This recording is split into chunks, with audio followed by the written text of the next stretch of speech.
கர்த்தருக்கு பிரியமானவர்களே, இன்றைக்கும் ஆண்டவர் உங்களை ஆசிர்வதிக்க விரும்பிவிட்டால், முடிவு செய்துவிட்டால், அது மனுஷர்களுக்கு பிரியமாய் இல்லை என்றாலும் அல்லது தடுக்க நினைத்தாலும் கூட அது ஒன்றுமே ஆகாது. ஆண்டவர் செய்ய நினைத்திருக்கிறதை நிச்சயமாய் செய்து முடிப்பார். அதற்கு ஒரு உதாரணத்தை தான் இன்றைக்கு வேதத்திலிருந்து நாம் தியானிக்க போகிறோம்.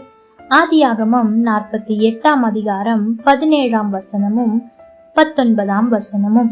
தகப்பன் தன் வலது கையை எப்ராயிமினுடைய தலையின் மேல் வைத்ததை யோசேப்பு கண்டு, அது தனக்கு பிரியம் இல்லாதபடியால் எப்ராயிமினுடைய தலையின் மேல் இருந்த தன் தகப்பனுடைய கையை மனுடைய தலையின் மேல் வைக்கும்படி எடுத்தான். 19 வசனம். அவன் தகப்பனோ தடுத்து, அது எனக்கு தெரியும், ஹல்லேலூயா, அது எனக்கு தெரியும் என்றான். எனக்கு பிரியமான தேவ பிள்ளைகளே, இங்கே எப்ராயிம் மனாசே என்பவர்கள் யோசேப்பினுடைய குமாரர்கள். அந்த இருவரையும் தன் தகப்பனுடைய ஆசீர்வாதத்தை பெற்றுக் கொள்ளும்படிக்கு யோசேப்பு அழைத்து கொண்டு போகிறான்.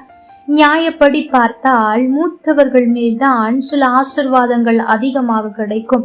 ஏசாவை எடுத்துக்கொண்டோம் என்றால் ஏசு கொடுக்கப்பட வேண்டிய ஆசீர்வாதத்தை யாக்கோபு ஏமாற்றி பெற்றுக்கொண்டான், உண்மைத்தான். மூத்தவர்களுக்கு என்று சில ஆசீர்வாதம் இருக்கிறது, இந்த சேஷ்ட புத்திரபாகும், இன்னும் தகப்பனின் சில ஆசீர்வாதங்கள் என்று.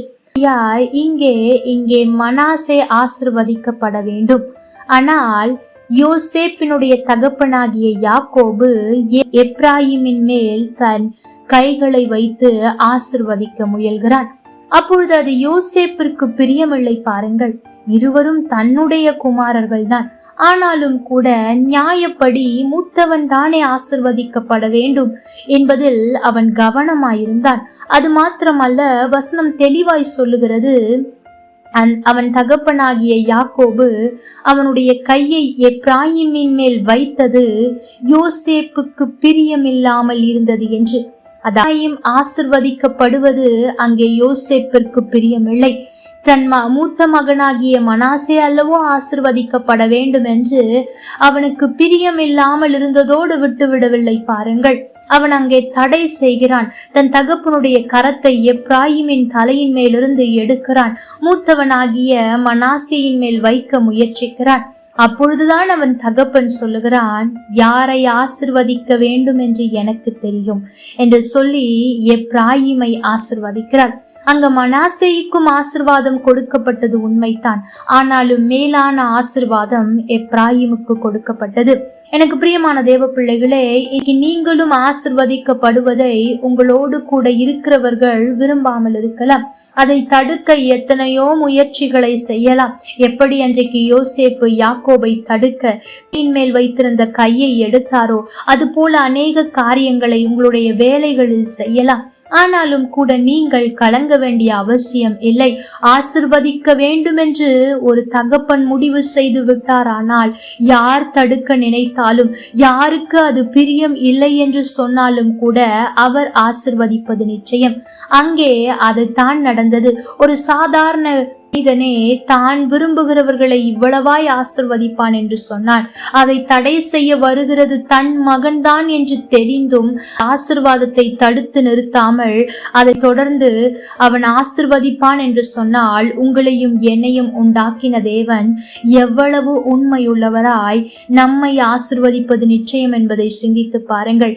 எனக்கு பிரியமான தேவ பிள்ளைகளே, நீங்கள் ஆசிர்வதிப்பதை உங்களுடைய சொந்த குடும்பத்தினர் விரும்பாமல் இருக்கலாம், தாய் தகப்பன் கூட விரும்பாமல் இருக்கலாம், கூட பிறந்தவர்கள் விரும்பாமல் இருக்கலாம், உங்களுக்கு நெருங்கிய உறவினர்கள் விரும்பாமல் இருக்கலாம், கூட வேலை செய்கிறவர்கள் கூட விரும்பாமல் இருக்கலாம்.